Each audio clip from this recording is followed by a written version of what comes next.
Saludos amigos y bienvenidos a este espacio de lecciones aprendidas. Costa Rica a un año de la COVID-19 y en este espacio que hemos venido reflexionando desde los medios del Centro Diurno de Tejar, en estos días, en estas semanas, nos preguntamos qué ha sucedido con las personas adultas mayores en este año de la pandemia. Estamos tocando diferentes temas, estamos abordando a diferentes profesionales y a diferentes personas adultas mayores para reflexionar sobre aquello que hemos hecho bien y sobre aquello que tenemos que mejorar. Siempre hay oportunidades en las que nos construimos como mejores personas y como mejores organizaciones. Y la pandemia, sin duda alguna, ha sido un desafío para poder avanzar.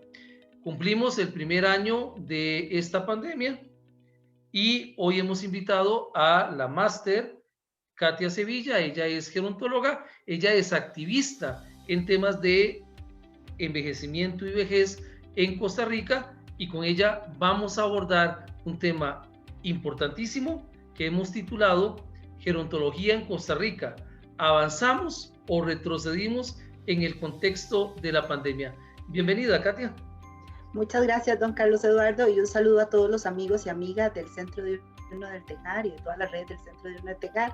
Muy honrada con la invitación y efectivamente un gran tema, un tema que nos invita a reflexionar porque si bien nos ha tocado a todos, las aristas o los énfasis de cómo nos ha impactado han sido muy diversos. Gracias. Recordarles que usted puede seguir esta serie de webinars en nuestras redes sociales, en Facebook, principalmente en YouTube, también en modalidad podcast y también en los 1020 AM de Radio Metrópoli. Partamos de lo general, Katia. ¿Qué es gerontología? Y abordemos a partir de ahí el avance o no avance en este año de pandemia. Correcto, don Carlos. Bueno, muchas veces se confunde la gerontología con la geriatría. Hoy voy a referirme exclusivamente a la gerontología. Y esto, hay una definición que usamos por lo general, que es la ciencia que se dedica al estudio científico del proceso del envejecimiento y la vejez. Y se hace desde 4 grandes ejes o, como en el caso mío que uso anteojos, pensemos 4 anteojos, 4 lentecitas de anteojo, que sería el eje biológico, el eje psicológico, el eje social y el eje espiritual. Entonces, el gerontólogo siempre va a trabajar con esos 4 anteojos puestos y es un miembro más del equipo de salud, donde tenemos que recordar que la salud es asunto de todos y de todas, no solamente de los médicos, las enfermeras o de la atención de enfermedades, ¿verdad? Entonces, desde esta perspectiva, una ciencia que se dedica al estudio del envejecimiento y la vejez. Desde el contexto de los hogares de larga estancia, desde el contexto de los centros de día, siempre abogamos para que dentro del equipo interdisciplinario exista un profesional en gerontología.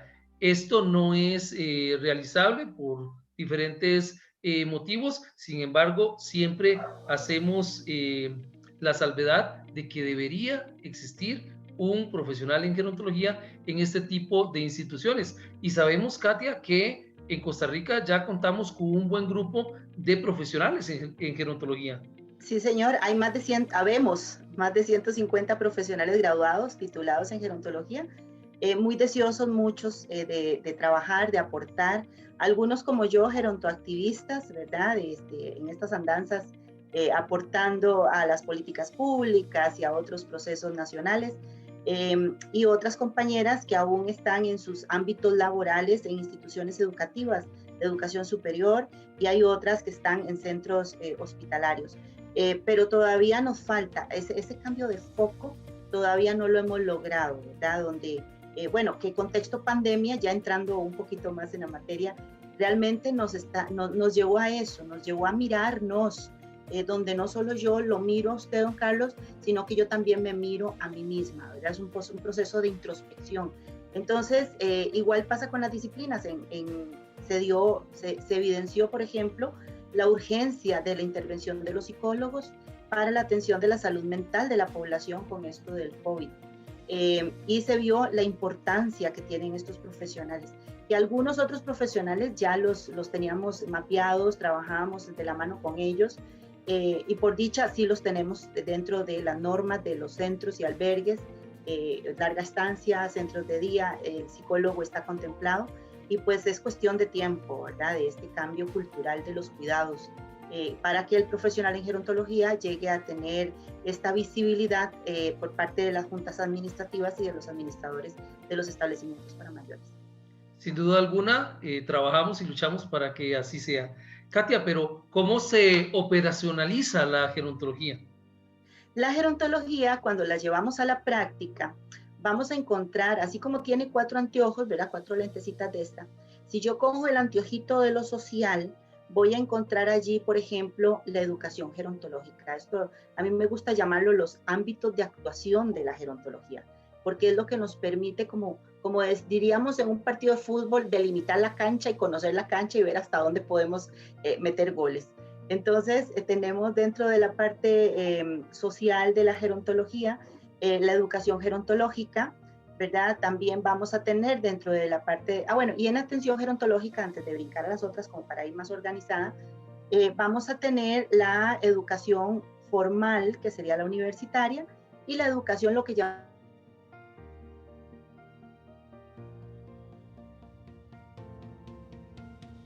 pero no significa que es algo como que se nos ocurrió, como que usted y yo hablamos ahora en la mañana o hace media hora y dijimos, ay, mira, ponete el saco y yo medio me peino un poco y pongámonos a hablar y pues sacamos esto. No, esto llevó un proceso de reflexión, un proceso de redacción, un proceso de planificación. Lo que pasa es que como no tiene un carácter de título universitario, comúnmente en el ámbito educativo se le llama educación informal. Después tenemos el otro anteojito, ¿verdad? El otro lentecillo, que sería el de atención directa, que es posiblemente el campo de actuación que más se va conociendo. ¿Por qué? Porque los gerontólogos trabajamos tanto de manera individual con la persona adulta mayor o con la familia de la persona adulta mayor, ya sea que esta familia la vamos a considerar, el grupo familiar lo vamos a considerar como una unidad, así tenga un solo miembro o tenga 10, 12 miembros. Cuando ya tenemos 2 o 3 familias diferentes que no tienen relación consanguínea, estaríamos hablando de modalidad grupal, porque esa es la otra parte de atención directa que hace el gerontólogo, trabajamos a nivel grupal. Vamos a encontrar, por ejemplo, los clubes, estas experiencias que hay, como por ejemplo en Goicoechea, que tienen el grupo de adulto mayor, que esto va más de la línea de la gerontología comunitaria, donde hay grupos organizados para vida activa, un poco el programa que hace la caja, que si bien no está todavía perfilado gerontológicamente per se, se enrumba mucho a este trabajo grupal de atención directa. Otro de los anteojitos, como operacionalizamos la gerontología, es la gerencia gerontológica, y mucho de lo que usted hace, don Carlos, viene a quedar circunscrito precisamente acá en la gerencia gerontológica. Tiene que ver con asesorías, proyectos, regencia de instituciones, de políticas, etcétera, que lleven a un bienestar colectivo de un grupo, ya sea de personas adultas mayores o las familias de estas personas adultas mayores o inclusive las personas cuidadoras de personas adultas mayores. Entonces, por ejemplo, las actividades que hace el Centro de Uno de Tejar, y con permiso voy a tomarlo de ejemplo, donde tiene actividades exclusivas para las personas adultas mayores, pero también tiene actividades exclusivas para las familias de las personas adultas mayores que atiende por parte del centro. Y también tiene un programa de formación de cuidadores de personas adultas mayores.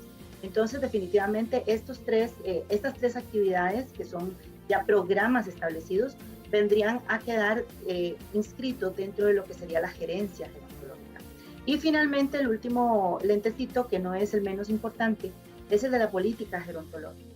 Entonces, todos los procesos políticos, formulación de leyes, decretos, reglamentos internos, etcétera, tiene que ver precisamente con ese lente. Entonces, como vemos, el gerontólogo o la persona profesional en gerontología tiene un espectro muy amplio de actuación, y como en todo espectro tan amplio, algunos profesionales tienen más afinidad que otros para realizar las tareas específicas. Entonces, por ejemplo, en el Centro Diurno del Tejar tenemos a Eduardo Carrillo, ¿verdad? Que pronto va a ser colega ya formal, si Dios lo permite, y él es de atención directa en la parte de estimulación específicamente con los mayores del centro, ¿verdad? Entonces podríamos tomarlo de ejemplo y decir, bueno, Eduardo entonces está dentro de atención directa gerontológica en modalidad grupal. Habemos otros, como en mi caso, que me voy a tomar de ejemplo también, que participo mucho en la elaboración de políticas públicas a nivel nacional, y entonces allí yo soy un ejemplo de esa parte. O en el caso suyo, don Eduardo, que usted es muy buen gestor de proyectos, de programas, que va siendo pionero con los otros demás centros día para la implementación de atención centrada en la persona y demás, usted estaría dentro de gerencia gerontológica, ¿verdad? Claro. Entonces, son esas pequeñas profundidades, o sea, podríamos tener todos los mismos conocimientos, pero nuestro feeling, esa inclinación natural nos lleva a profundizar en un campo posiblemente con mayor destreza que en otro, aunque si hacemos bien la tarea podríamos desempeñarnos perfectamente en los cuatro. Claro que sí. Y quiero indicarles que en pantalla está apareciendo el número de WhatsApp del Centro Diurno El Tejar, que es el 8535-3480. Se lo voy a repetir, 8535-3480. Y es que precisamente en el WhatsApp, ahí sonó la campanita, nuestra compañera Julieta nos está pidiendo que si puedes aclarar, ya aclaraste la parte del término de gerontología y me dice, bueno, yo quisiera ser gerontóloga, pero todavía no puedo acceder por tiempo a una maestría o a una capacitación formal en gerontología, pero tengo visión gerontológica. ¿Qué podemos definir por visión gerontológica? La visión gerontológica es cuando abrazamos una serie de teorías, de conceptos, a nivel más técnico estamos hablando de una visión ontológica, es decir, una serie de formas de ver, hacer y actuar que se corresponden entre sí. Por ejemplo, yo como gerontóloga puedo hacer en atención directa una valoración de una persona adulta mayor utilizando ciertas baterías o ciertas preguntas de ciertos instrumentos que no son exclusivos de una disciplina en particular. ¿Por qué? Porque ya hubo un grupo de científicos que revisaron esos instrumentos y dijeron, mira, estos los creó trabajo social, por ejemplo, pero en realidad no es exclusivo de trabajo social porque también los usa economía, también los usa finanzas, también los usa, y al final nos dimos cuenta de que efectivamente gracias a los trabajadores sociales por crear el instrumento, pero deben quedar al servicio de la humanidad. Entonces los profesionales que no sean trabajadores sociales, que estén bien entrenados para usar estos instrumentos, que se les pone el apelativo de liberalizados, pero no es que sean creados a la libre, es que realmente son instrumentos científicos, hay que estar entrenado para utilizarlos. O por ejemplo el MOCA, que está muy en boga ahorita como un screening básico para saber, yo hablo con una persona mayor o con un grupo de mayores y veo como que algo a nivel cognitivo no anda bien y yo qué raro, pero es que esto y esto y esto y esto, y al final uno dice, casi me atrevo a asegurar que es esto, pero necesitamos alfanumérico, la parte numérica. ¿Por qué? Porque en el momento en que yo remita profesionalmente a esta persona mayor con un profesional de medicina, preferiblemente geriatría o neurología, tengo que hablarle en un idioma que él entienda. Entonces, el número alfanumérico del cuestionario, él lo va a entender perfectamente. Si le llega un MOCA de un 30, por ejemplo, o de mayor de 26, porque el puntaje mayor es de 26, él lo primero que va a cuestionar es, bueno, ¿y por qué me lo está mandando si la señora salió muy bien con el 26? Pero si me le llega un 10, inmediatamente él va a entender que, la puchis, tengo que empezar por hacer unas baterías a nivel neurológico, etcétera. Entonces, con la pregunta concreta, doña Julieta, ¿qué es visión gerontológica?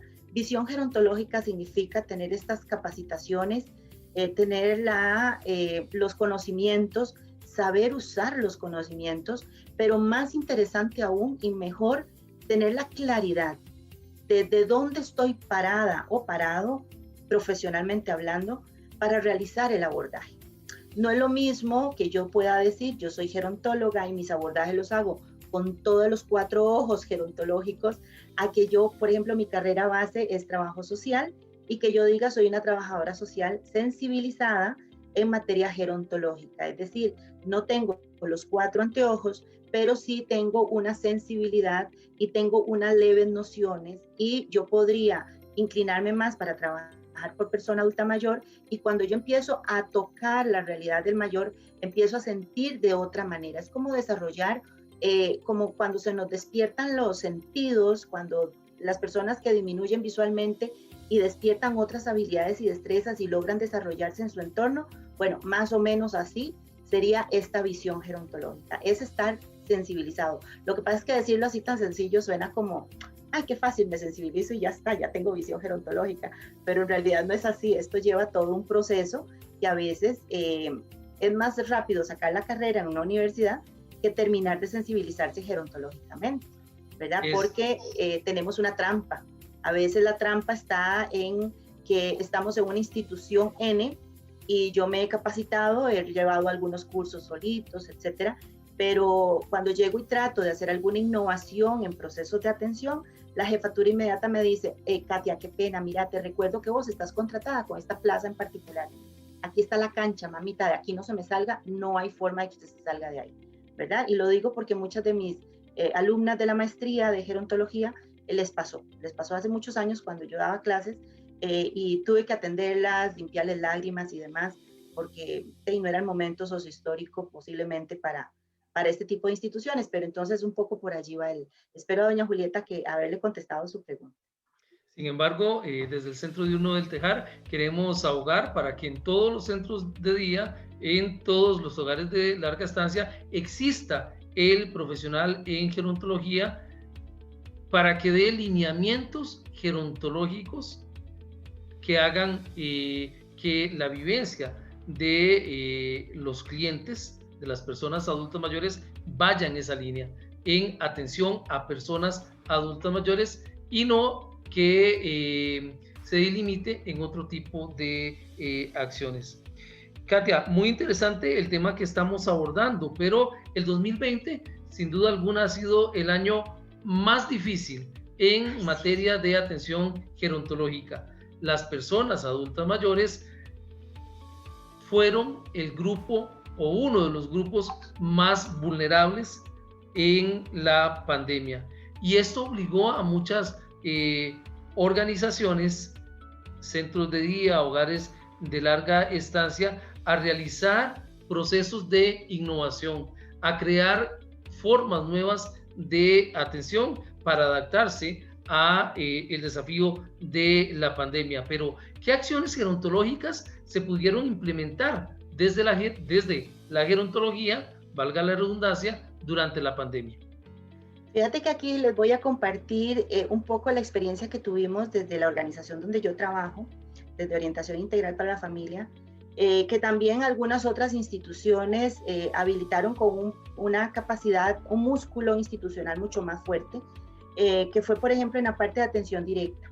Se dio un abordaje individualizado vía online, se abrieron líneas de teléfono para asesorar cuidadores de personas adultas mayores. Y fue muy curioso porque a nosotros sí nos llegó población de cuidadores que no necesariamente eran familia de las personas adultas mayores que estaban cuidando, ¿verdad? Y después participando en un foro que hizo la Escuela Judicial del Ministerio de Justicia, del Poder Judicial, fue muy interesante escuchar donde también ellos recibieron algunas notificaciones de situaciones que les estaban pasando a cuidadores de personas adultas mayores que eran remuneradas, donde, por ejemplo, la familia tuvo, por las obvias razones que todos sabemos de la parte económica, que disminuir los salarios, ¿verdad?, de los cuidadores. Y fíjate que, pero además de eso, les exigieron, se queda viviendo literalmente con la persona adulta mayor, olvídese de su familia, se queda aquí adentro para evitar la propagación de contagio, que tenía una base muy sólida la solicitud, pero además tenía entonces un recargo de funciones de cuidados, porque mientras el cuidador trabajaba de 8 de la mañana a 2 de la tarde en una jornada de 8 horas, o whatever el horario que le pusieran, pero que fuera, digamos, sin atentar al código de trabajo, el cuidador terminaba su jornada y se retiraba del inmueble y del cuidado y regresaba hasta el día siguiente. Pero en esta situación COVID, pues no, Él se quedó y se quedó allí dentro de la casa y entonces ya el cuido se convirtió en un cuido 24 horas, ¿verdad? Además de eso, con recargo de labores de limpieza, ya rayando dentro del ámbito del servicio doméstico. Y también preparando los alimentos, tanto para la persona mayor como para él, rayando dentro del ámbito de el cocinero o la cocinera. Entonces, hubo un traspapel, por decirlo de alguna manera, de los roles y remuneradamente no se vio reflejado y por supuesto muchos cuidadores terminaron sumamente saturados por la demanda de cuidados.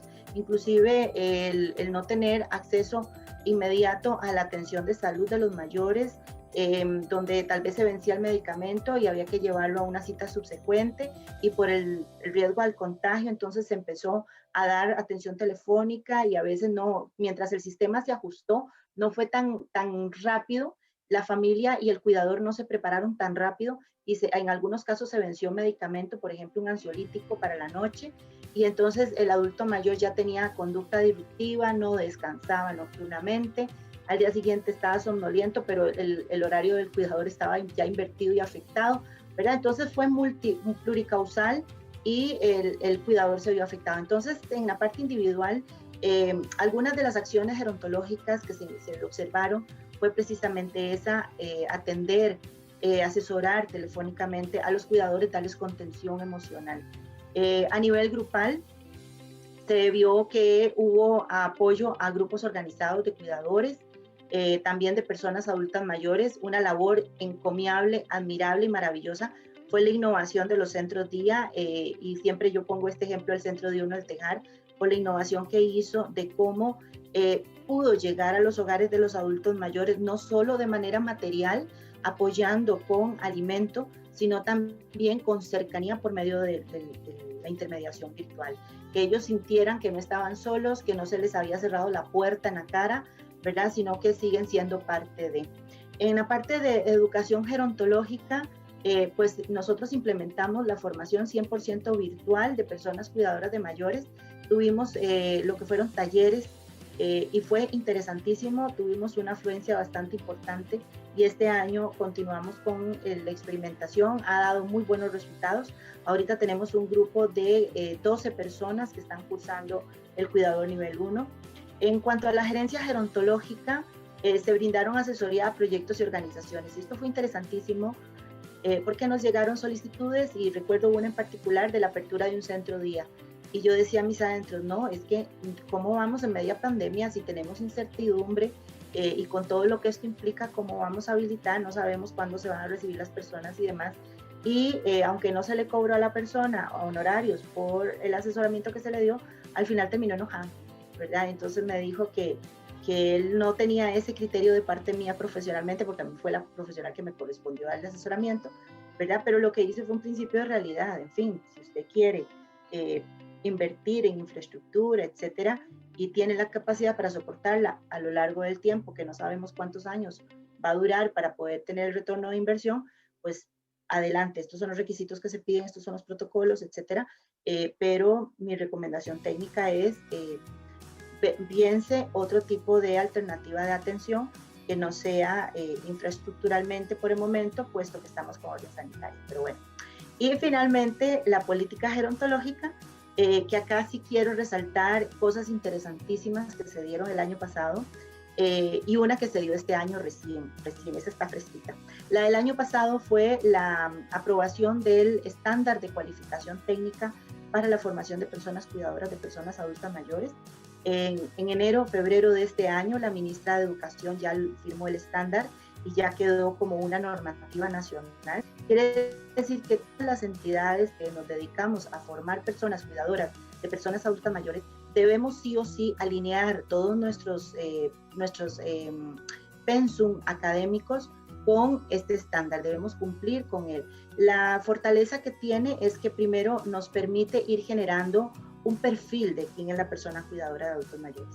Así como cuando hablamos de quién es un gerente social, quién es un trabajador social, un psicólogo, un geriatra, se nos viene al imaginario inmediatamente la figura de ese profesional. Igual va a pasar con las personas cuidadoras de adultos mayores. Entonces ya no va a ser solo desde los cuidados biológicos, sino que también el estándar lleva hacia los cuidados más integrales o los cuidados gerontológicos como tales. Y este año recién tuvimos la firma de la ley de, la política pública de cuidados que presentó el Instituto Mixto de Ayuda Social el 3 de marzo, ¿verdad? Y aquí el tema interesantísimo y súper relevante es que ya se reconoce los cuidados como una necesidad país y también habla de las personas cuidadoras de personas adultas mayores. Reparte tareas como por ejemplo al Ministerio de Trabajo, donde le dice a usted le corresponde hacer la prospección laboral, a usted le corresponde formar los recursos humanos que se necesitan en el país para el tema de los cuidados, ¿verdad? De cómo llevarlos a la práctica.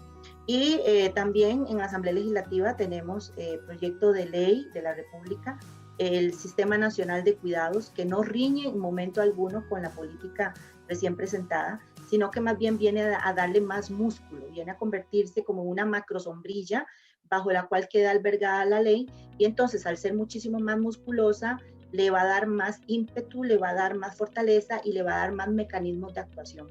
Y finalmente el INAMU empezó una investigación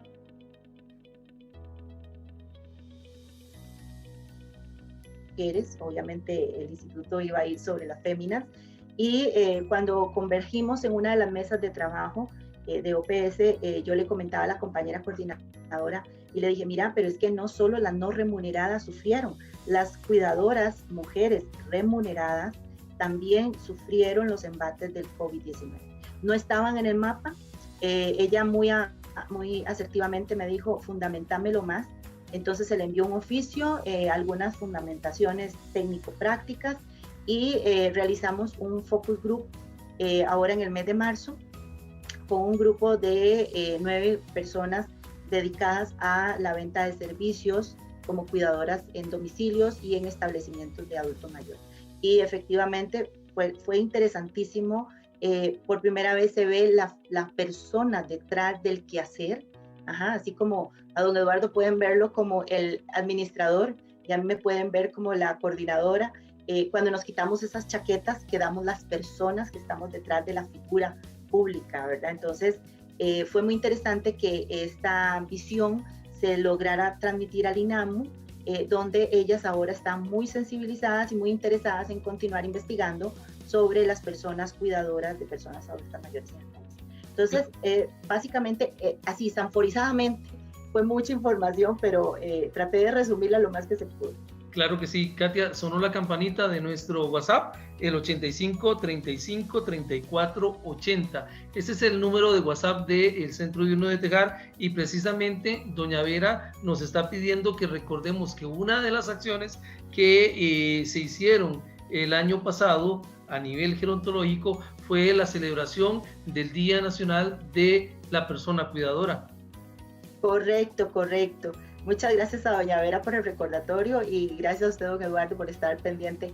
Efectivamente, no tenemos cómo agradecer de parte de Orientación Integral para la Familia al Centro Diurno, a usted personalmente, don Eduardo, porque cuando vemos esta situación pandemia, atendemos a estos cuidadores y decíamos ¿qué más podemos hacer siendo tan pequeños como organización? Bueno, sumemos esfuerzos, hagamos banquete de sabiduría. Invitamos al Centro Diurno de Tejar para que se integrara con nosotros y por primera vez festejáramos el Día Nacional de la Persona Cuidadora de Personas Adultas Mayores. Buscamos algunos aliados que no hubo intermediación de dineros, así como de pague un patrocinio de 50,000, 60,000 colones, porque no era lo que se estaba buscando, pero a cambio donaron, me acuerdo, canasta de víveres, donaron otras regalías para los cuidadores que participaron ese día, y fue muy interesante. Realmente fue una actividad muy linda, con muchísima acogida. Tuvo más de 1 millón de visitas el video después de la realización, con muy buenos comentarios. Y bueno, yo creo que eso nos obliga, don Eduardo, que este año tenemos que se repita, ¿verdad? Claro que sí, y como lo manifestábamos en su momento, y aquí compromiso público de nuevo, este año obviamente celebraremos el Día Nacional del Cuidador. Katia, ¿qué tareas quedan pendientes entonces en materia gerontológica país a nivel de Costa Rica? Híjole, aquí sí tenemos como dirían nuestros hermanos mexicanos, harta tarea, ¿verdad? Tenemos, lo primero, que crear un marco de colaboración público-privada. No es secreto para ninguno de los ciudadanos que la relación público-privada siempre ha estado muy verticalmente delimitada. Entonces, la institucionalidad pública no puede resolverlo todo. Tenemos que entrar desde un marco de corresponsabilidad donde las organizaciones de la sociedad civil somos unos excelentes aliados para poder llevar a la práctica tareas muy concretas. Y en el tema que nos ocupa, que es el de los cuidados, definitivamente somos nosotros, la sociedad civil organizada, los que tenemos la experiencia, ¿verdad? Mientras que desde la gobernanza pública tenemos la parte de decretos, de leyes, de reglamentos, el cómo eso se lleva a la práctica, quienes tenemos la praxis y la experiencia somos las organizaciones. Entonces, somos como el otro 50% o la otra cara de la moneda, si lo queremos ver de esta manera. Entonces, lo primero es poder establecer estos vínculos de colaboración público-privados, comulgar en un mismo lenguaje y a partir de ahí priorizar las necesidades, por supuesto, para maximizar recursos. Por otra parte, tenemos un gran tema. El tema que nos ocupa a nivel mundial y del cual Costa Rica no queda exenta es el tema de la economía de los cuidados. Y este debe ser un elemento transversal. Cuando hablamos de la economía de los cuidados, estamos hablando no solo de cómo generar riqueza, estamos hablando de, por ejemplo, cuál es la economía que hizo Katia Sevilla a nivel de su propio organismo, de su salud mental, de sus relaciones sociales, de sus amigos, sus amigas, sus gustos, sus aficiones, de su espiritualidad, porque yo todavía no soy persona adulta mayor, pero voy de camino a ser persona adulta mayor. Entonces, desde ya yo estoy haciendo un ahorro en mí misma. Entonces, por ejemplo, la pandemia, que yo creo que a muchos nos pasó, me dejó un poco más de curvas de las que yo querría. Entonces, estoy haciendo ejercicio por lo menos 3 veces por semana, que me cuesta mucho, pero ahí estoy haciéndole, ¿verdad? Regulando más las comidas, tratando de mantenerme en el peso que debería tener, aunque ahorita tengo sobrepeso, descansar, etcétera, etcétera, porque esa es mi economía de mis cuidados. Para cuando yo sea una persona adulta mayor, llegue lo más feliz posible, más allá de si voy a tener diabetes o si voy a tener hipertensión o si voy a tener alguna otra enfermedad asociada. Recordar acá que no es verdad que adulto mayor es igual a enfermedad, eso es un mito. Hay muchos adultos mayores que no tienen ninguna enfermedad, hay otros que por diferentes situaciones la enfermedad coincidió con su vejez. Pero entonces esta economía de los cuidados se refiere a la carga, al ahorro que yo llevo como persona para cuando yo me integre al grupo de personas adultas mayores. Esto visto desde la perspectiva más humana, pero también desde la perspectiva más de riqueza en términos monetarios. Encontramos todo un movimiento internacional que se llama economía plateada, que tiene que ver con la oferta de bienes y servicios que satisfagan las necesidades que tienen las personas adultas mayores. Y esto, un ejemplo muy claro es, por ejemplo, los adultos mayores que hoy tienen 80, 90 y más de 100 años, no son todos adeptos a la tecnología. Es decir, no todos ellos manejan celulares inteligentes, relojes inteligentes, etcétera. Son, digamos, que podrían ser tal vez los menos los que utilizan esto. Pero cuando usted y yo, don Eduardo, seamos personas adultas mayores, le garantizo que nuestro grupo de adultos mayores más bien va a ser extraño el compañero o la compañera que no use tecnología, ¿verdad? Entonces, a esto se refiere la economía de los cuidados. Ir viendo las necesidades que vamos a tener, en este caso del ejemplo, los mayores de hoy que no usan tanto la tecnología, no pueden quedarse atrás. Entonces ya hay diseño de, por ejemplo, un teléfono que hay por ahí, no voy a decir la marca, que nos permite que ellos lo puedan manejar, pues son botones grandes, la pantalla es muchísimo más grande, tiene un botón de alarma, ¿verdad? Para emergencias, etcétera, y se puede pregrabar para llamar de emergencia.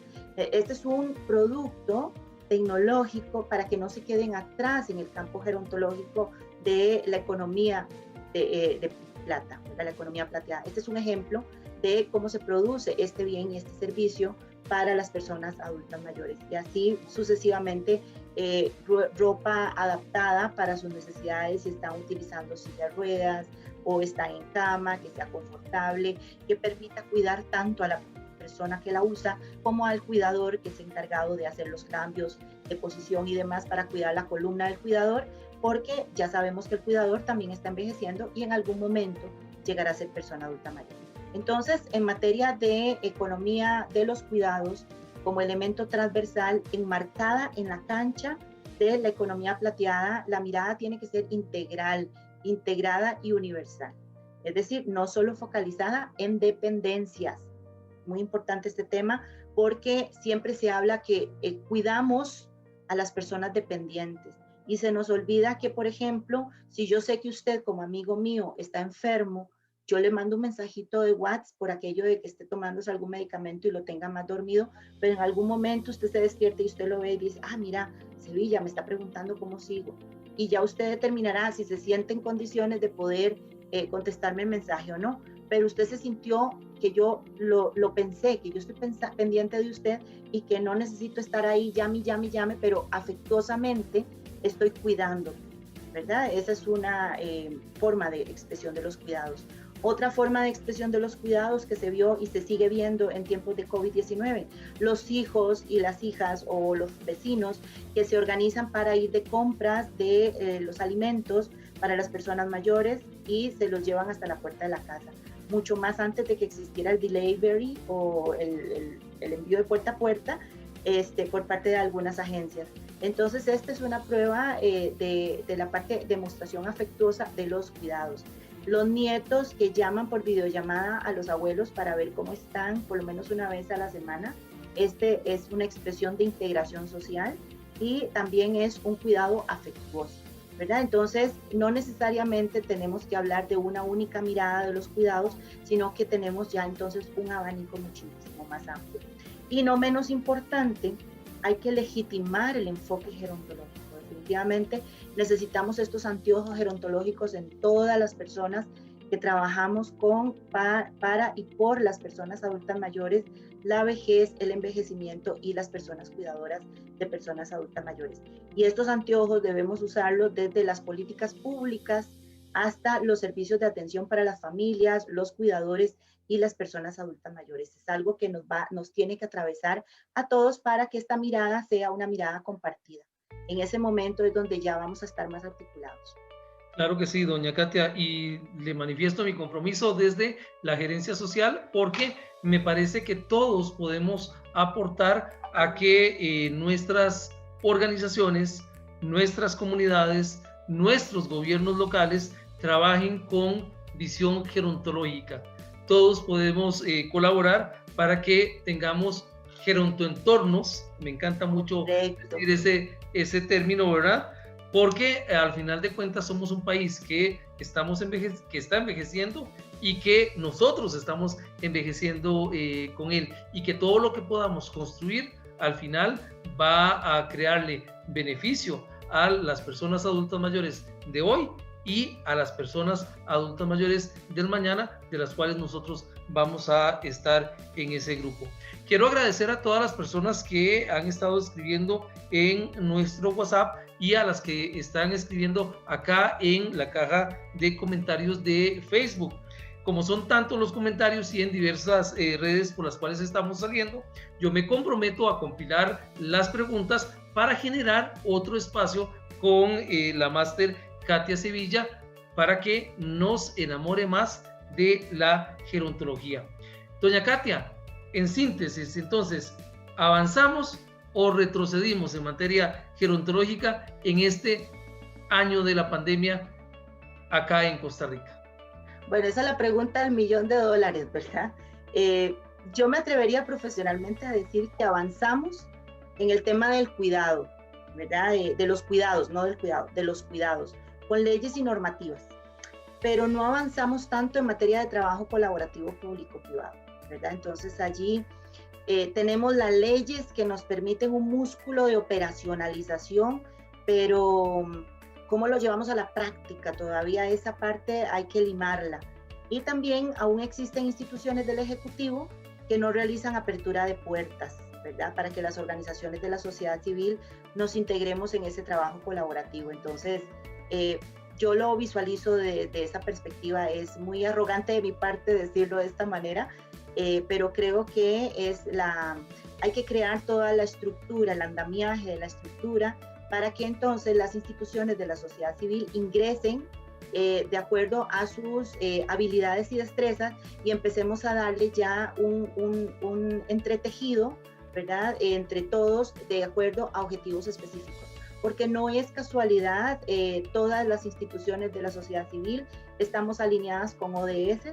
En algunas, como por ejemplo IFA, la parte de educación tiene un peso más relevante que otros, y el Centro Diurno del Tejar tendrá algunos más relevantes que otros, y puede ser que otra organización de la sociedad civil no contemple los mismos objetivos de desarrollo sostenible que aplican para el Centro Diurno del Tejar y para OIFA, ¿verdad? Pero esto no significa que estamos en divorcio, sino que dicha que hay estas miradas, porque en el entramado que tenemos que tejer, todo esto cuenta y todo esto es colaboración.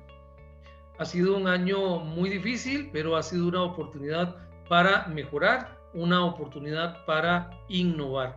Quiero recordarles que esta serie de webinars, de podcast, está disponible en las redes sociales del Centro Diurno de Tejar, en vivo los días martes y jueves durante el mes de marzo. Así que síganos y generemos contenido de calidad para formarnos en este ambiente gerontológico de protección, de generar calidad de vida a la población adulta mayor. Agradecemos a la máster Katia Sevilla por acompañarnos en esta tarde. Gracias, Katia. Con mucho gusto, don Eduardo. Gracias a usted por la invitación. Un placer, amigos y amigas, haber estado con ustedes. Déjennos sus comentarios en la cajita de comentarios del Centro de Día y estaremos muy contentos de poder colaborarles. Hasta pronto. Y a ustedes, gracias por acompañarnos. Nos vemos, nos miramos y nos escuchamos en una próxima oportunidad.